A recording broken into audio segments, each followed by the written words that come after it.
খোদ যুক্তরাষ্ট্র আপত্তি তুলেছিল, এত বেশি পতিতাবৃত্তি হয়েছিল, এত বেশি উশৃঙ্খলা হয়েছিল। যুক্তরাষ্ট্রের পররাষ্ট্রমন্ত্রী বিবৃতি দিয়েছিল, এটা 2006 সালের ইত্তেফাক পত্রিকায় আসছে। সে হতাশা প্রকাশ করেছিল যে এতটা উশৃঙ্খলা আমরা কোনোভাবেই মেনে নিতে পারি না। 2014 সালে বিশ্বকাপ অনুষ্ঠিত হয়েছিল ব্রাজিলে। ব্রাজিল সরকার ঘোষণা দিয়েছিল এবারের বিশ্বকাপে পতিতাবৃত্তির মাধ্যমে, যৌন কর্মীদের মাধ্যমে আমরা 2000 কোটি মার্কিন ডলার আমরা ইনকাম করব। জোরে বলেন নাউজুবিল্লাহ। থাকে মদের আসর, থাকে জুয়ার আসর, আর এই আসরে কোনো মুসলিম সাপোর্টার হতে পারে না। দলাদলি আর দলাদলি, স্বামী করে ব্রাজিল, স্ত্রী আর্জেন্টিনা, ঘরের ভিতরে গন্ডগোল, বাপ করে ব্রাজিল সমর্থক, ছেলে আর্জেন্টিনা, ঘরের ভিতরে দ্বন্দ্ব। কোন কোন গ্রামে দুই দল মিলে মারামারি, দুই দল মিলে মারামারি। এরপরে কদিন আগে দেখলাম যে এক জায়গায় পতাকা টাঙ্গিয়েছে, প্রায় 400 ফুট লম্বা পতাকা, হাজার হাজার টাকা খরচ করে এই পতাকা, ব্রাজিলের পতাকা তৈরি করতেছে। চিন্তা করলাম, ভাবনায় এখনো কিছু সিট খালি আছে, এই লোকগুলি কেন বাইরে? হাসির ব্যাপার নয়, দুঃখের ব্যাপার। এই পতাকা টাঙ্গাইতে গিয়ে দেশে বহুত মানুষ মারা গেছে পর্যন্ত, বিদ্যুৎ পৃষ্ঠ হয়ে, ছাদ থেকে পড়ে। সব থেকে বড় কথা হচ্ছে, ব্রাজিল আর্জেন্টিনা ইসলামের চরম শত্রু তারা। যুবকদেরকে বলতেছি, অভিভাবকদেরকে বলতেছি, ব্রাজিল আর্জেন্টিনা মুসলিম নিধনের সমর্থক তারা। মোহতারাম হাজিরিন, আমরা জানি কদিন পরে বিশ্বকাপ। কয় তারিখ থেকে? হ্যাঁ, সবাই এখন বুজুর্গ হয়ে গেছে। 11 তারিখ থেকে না? আপনারা না জানো, আমি জানি, কিন্তু জানলো আমি দেখি না। বাসার পাশে একটা স্টেডিয়াম ক্রিকেট, আমাদের ছাদের উপর থেকে টিকিট লাগে না, মোটামুটি অর্ধেক দেখা যায়। তা আজ পর্যন্ত তো ক্রিকেট দেখতে আজ পর্যন্ত এই 25 বছরে ঢুকি নাই। কখন কোন দল খেলে খবরও রাখি না। যাক, সেটা অন্য বিষয়। যেহেতু বিশ্বকাপ, এই উন্মোদনায় সারা পৃথিবী কাঁপতেছে। আস্তে আস্তে পতাকা লাগা শুরু হবে। কথা হচ্ছে, ইসলাম খেলাধুলাকে সমর্থন করে, শরীর চর্চা বিনোদনকে অবশ্যই সমর্থন করে, কয়েকটি শর্তে, 5টি শর্ত। কয়টি শর্ত? 5টি শর্ত। 1 নম্বর শর্ত হলো, যদি ওই খেলাটা শরীর চর্চা বা ব্যায়ামের জন্য হয়, খেলাটা যদি শরীর চর্চা বা ব্যায়ামের জন্য হয়, এই উদ্দেশ্যে হলে খেলাটা বৈধ শরিয়াতের দৃষ্টি, ইসলামের দৃষ্টিতে। 2 নম্বর শর্ত, শরিয়াতের কোনো বিধিবিধান যদি লঙ্ঘিত না হয়, খেলার তালে যদি নামাজ নষ্ট না হয়, খেলা করতে গিয়ে আমার ফরজ তরক হয়ে যাচ্ছে, কাপড় উঠে যাচ্ছে, আমার শরিয়াতের বিধান লঙ্ঘন হচ্ছে, এই রকমের হলে ওই খেলা বৈধ না হয়। যদি শরিয়াতের বিধান লঙ্ঘিত না হয়, খেলা বৈধ আছে। আচ্ছা, 3 নম্বর শর্ত হলো, আর্থিক ও শারীরিক কোনো ক্ষতি যদি না হয়।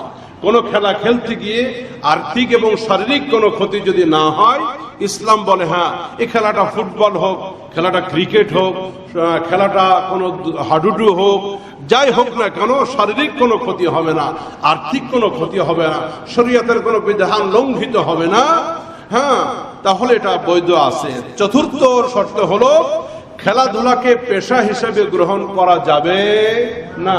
খেলাধুলা ওটা খেলাধুলাই, ওর ভিতরে সীমাবদ্ধ, এটা জীবনের মৌলিক কোনো বিষয় হতে পারে না।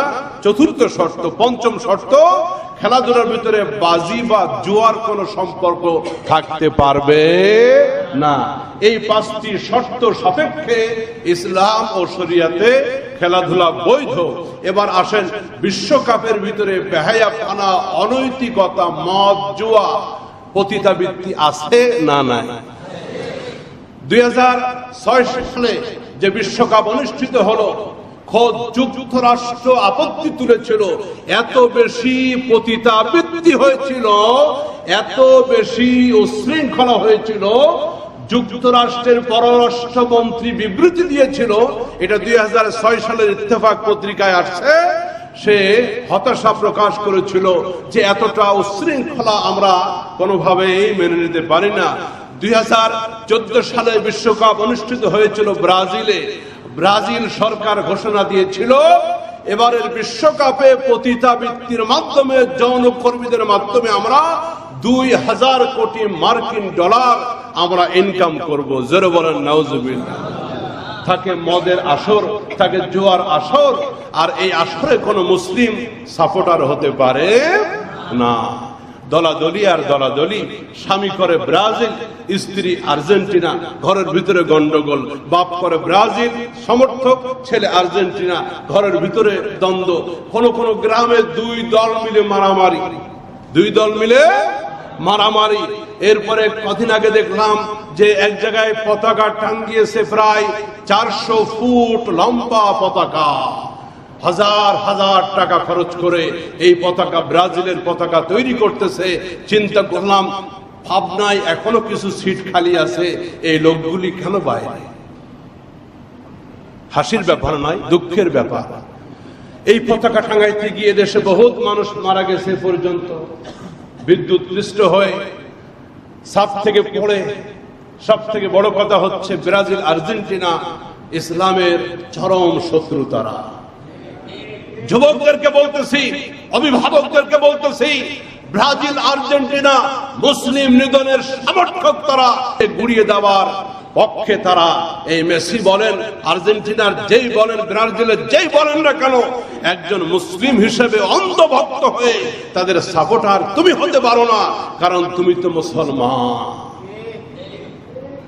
এই জন্য আমার দেশের কোন বিল্ডিং এর ছাদে কোন কাফের মুশরিকদের পতাকা উঠতে পারে না। বিভিন্ন সময় দেখেছি কালিমা খচিত পতাকা মিছিল মিটিংয়ে সরকার আপত্তি জানিয়েছে, পুলিশ কালিমা খচিত পতাকা কেড়ে নিয়েছে। অথবা বিভিন্ন সময় লক্ষ্য করেছি ফিলিস্তিনের পতাকা বা কালিমা খচিত পতাকা, সরকার এটা অবৈধ।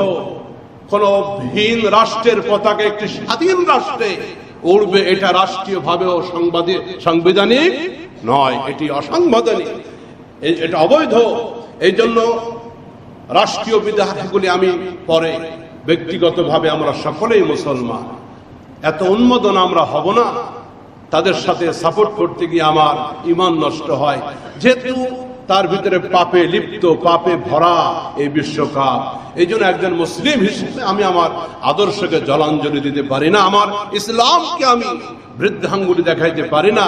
এই জন্য সকলের কাছে অনুরোধ জানাচ্ছি, এই কাঁঠালবাগ, ডি বুলাক, যত বুলাক আশপাশে আছে, আমার মাইকের আওয়াজ যাদের কানে যাচ্ছে, মেহেরবানি করে কোন কাফের ইসলামের চূড়ান্ত দুশমনদের পতাকা আমাদের বাড়ির ছাদে আমরা টাঙাবো। রব্বুল আমিন আমাদের সকলকে ঈমান আমল ঠিক রেখে, পিতা মাতাকে শ্রদ্ধা ভালোবাসা রেখে এই পৃথিবীতে থাকতেই যেন নিজেদেরকে জান্নাতের খাতায় নাম লেখাইতে পারি, বাবা মার দোয়া নিতে পারি। যাদের বাবা মা দুনিয়া থেকে চলে গেছে তাদের জন্য বেশি বেশি দোয়া করবেন, দান সাদাকা করবেন। আল্লাহ আমাদের সকলকে কবুল করেন, আমিন। ওয়া আখির দাওয়ানা আনিল হামদুলিল্লাহি রাব্বিল আলামিন। সুন্নাত যাদের বাকি